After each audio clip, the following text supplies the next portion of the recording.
Assalamualaikum warahmatullahi wabarakatuh.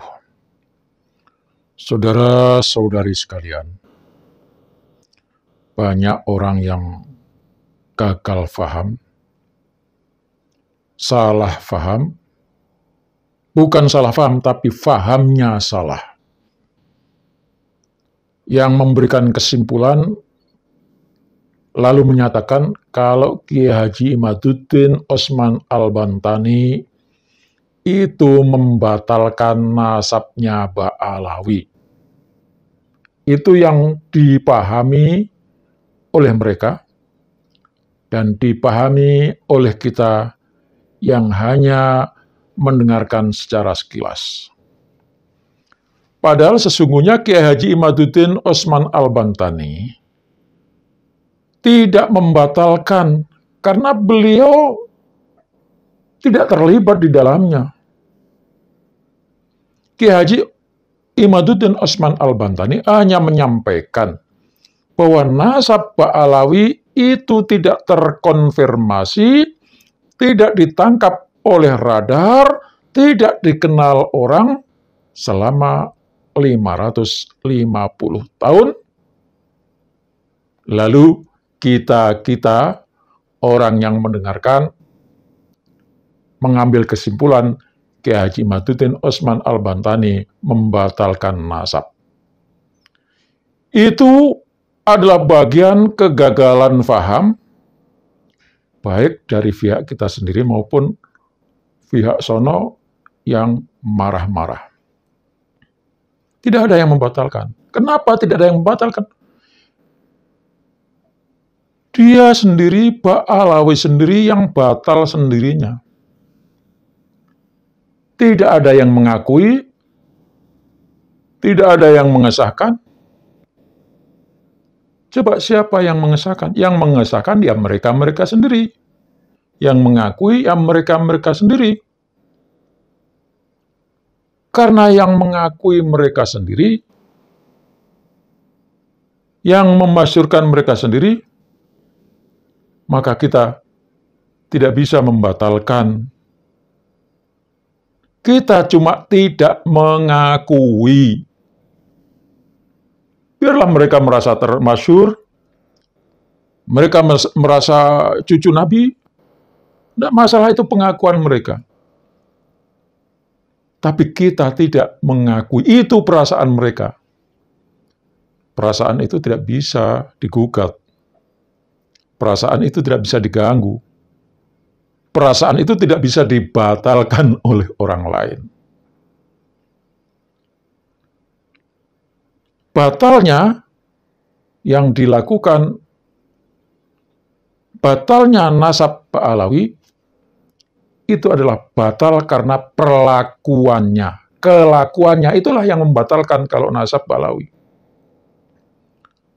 Jadi kalau mereka ngaku sebagai cucu Rasulullah, maka kita lihat pengakuannya itu batal karena tidak sesuai, kelakuannya tidak sesuai dengan yang semestinya dilakukan oleh orang-orang yang mengaku, orang-orang yang asli sebagai keturunan Rasulullah Shallallahu Alaihi Wasallam. Kalau kita ibaratkan nikah, Ba'alawi mengaku telah melakukan pernikahan, punya anak, punya cucu, punya cicit, punya keturunan. Itu menurut Ba'alawi. Tetapi ketika mereka mengakui bahwa saya adalah dulu kakek saya menikah dengan wanita ini, lalu punya anak ini, punya anak ini, punya anak ini, anak ini, anak ini, dan seterusnya. Tetapi ketika ditanya, kapan menikahnya kakek kamu? Lalu siapa istrinya kakek kamu?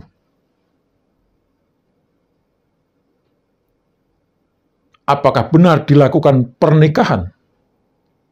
Saksinya siapa? Buktinya apa? Dan ternyata, ketika tidak bisa membuktikan, buku catatan nikahnya mana? Saksinya siapa? Kapan itu dilaksanakan? Adakah jejak-jejak bukti fotonya? Kalau bapak kamu itu nikah dengan wanita ini, tetapi nyatanya tidak bisa membuktikan. Apakah kita harus percaya? Kita yang di luar komunitas mereka, karena tidak bisa melihat bukti, maka wajib hukumnya kita tidak percaya. Biarkan mereka merasa dirinya sebagai anak cucunya bapaknya yang dulu menikah dengan wanitanya juga kagak teras. Maka kita yang ada di luar, karena tidak bisa melihat buktinya, kita tidak percaya. Nah, ketidakpercayaan ini kalau dikembangkan, ini logika, akan memunculkan pertanyaan-pertanyaan yang mungkin buruk, tidak etis, tidak elok, karena akan memunculkan prasangka-prasangka yang tidak baik. Jangan-jangan dulu kenapa nggak dicatat, karena nikah-nikahan. Ibunya nggak diketahui, karena ada alasan tertentu, dan sebagainya, dan sebagainya.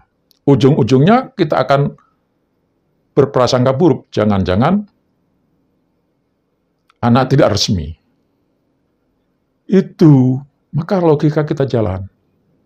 Jadi, Kiai Haji Imaduddin Osman Al-Bantani tidak membatalkan, tetapi berdasarkan fakta, data, kajian ilmiah, tidak pernah terjadi pernikahan itu. Tidak pernah terjadi ada perkawinan. Lah kok tiba-tiba ada cucu, ada cicit yang ngaku-ngaku? Nah, ini maka tolong dijawab. Secara Islam, nikah sah, ada saksi, ada wali, ya, ada mahar, ada ijab, ada kabul. Tapi itu tidak bisa ditemukan. Karena itu, untuk mencocokkan karena tidak adanya data, kamu ngaku sebagai cucunya, tes DNA. Inilah saudara-saudara sekalian yang harus kita pahami. Yang membatalkan nasab Ba'alawi bukan orang lain, tetapi mereka sendiri, kelakuannya itu yang membatalkan. Yang kedua, tidak ada bukti. Dan tidak ada bukti ini bisa dimaknai oleh orang lain sebagai batal pengakuannya. Wassalamualaikum warahmatullahi wabarakatuh.